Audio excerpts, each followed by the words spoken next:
मैले चाहिँ बिहानदेखि बेलुकासम्मको भ्लग बनाएको छु है। आज हामी चाहिँ जाँदैछौँ स्पेसल ठाउँमा। साँझ बस चढेर हामी जाँदैछौँ दुईजना। अनि फाइनली हामी ओर्लिसक्यौँ बसबाट। आज त यति गर्मी थियो कि उफ, साह्रै गर्मी थियो। अब हामी फाइनली पुगिसक्यौँ। यो चाहिँ कहाँ हो भन्दाखेरि बुढा नीलकण्ठ नारायण थान कृष्ण मन्दिर हो। हजुरहरू पनि दर्शन गर्नु होला है त। आरतीको समय भएको रहेछ। अनि हजुरहरू सबैजनाले दर्शन गर्नु होला। हजुरहरू जानुभएको छ कि छैन यो ठाउँमा? जानु भएको छैन भने अवश्य जानु होला है त। एकदम रमाइलो छ।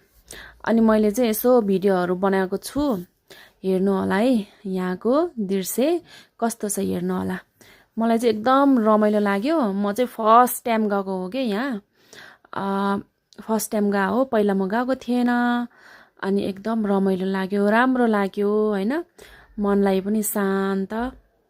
अनि कहिलेकाहीँ घुम्दाखेरि फ्रेस पनि हुन्छ। अनि हेर्नु त शिवजीको मूर्ति पनि रहेछ। अनि शिवजीको मूर्ति पनि भिडियो गरेको हामीले, सो देख्नु सक्नुहुन्छ हजुरहरूले। अनि अब हामी चाहिँ जाँदैछौँ। जाँदा जाँदै भिडियो बनाउँदैछौँ है त। हामी भिडियो बनाउँदै जाँदैछौँ दुईजना।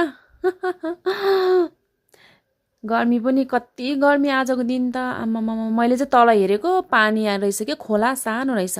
हाम्रो जुत्ता चाहिँ यहाँ थियो। जुत्ता लगाएर अब हामी हिँड्दैछौँ है त। टक टक टक टक टक टक लाएर हामी जाँदैछौँ, फर्किँदैछौँ। अब हामी कहाँ जाँदैछौँ भन्दाखेरि जाँदा जाँदै एउटा भिडियो बनाइदिउँ न त भनेर यस्तो भिडियो बनाइदिएको मैले चाहिँ फरर लाएर। अब हामी जाँदैछौँ। कहाँ जाँदैछौँ भन्दाखेरि नारायण थान मन्दिर जाँदैछौँ है त। गर्मी के हेर्नु त कति धेरै गर्मी छ। घाम चाहिँ आज एकदम मस्त लागेको थियो कि। फाइनली हामी नारायण थान मन्दिर पनि पुगिसक्यौँ। त्यस्तै दिउँसोको 4 बजिसकेको थियो होला है। 4 बजिसकेको थियो यो होला। यो चाहिँ अनि पानीमा माथिको जस्तो छ, मुनि पनि त्यस्तै देख्छ भनेको थियो पानीमा। हजुरहरूले देख्नुभएको छ, हेर्नुहोस् त राम्रोसँग दर्शन गर्नु होला है हजुर सबैजना साथीहरूले। अनि सफा गर्ने बेला भएको रहेछ।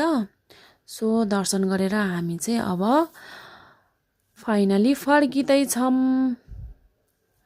बाटोमा यो चाहिँ रोज लिएर आयो कि मैले, रोज र फेरि कमलको फुल लिएर आएको। कति राम्रो। अनि अब यस्तो गर्मी भयो भनेर बिहानदेखि केही खाएको थिएन। अब चिसो जुस खानु पर्यो भनेर मैले चाहिँ मिक्स जुस लिएको। अनि उहाँ साथी बहिनीले चाहिँ उखुको जुस लिनु भएछ। अनि कति धेरै गुल्यो भनेर मुख बिगार्दै हुनुहुन्छ।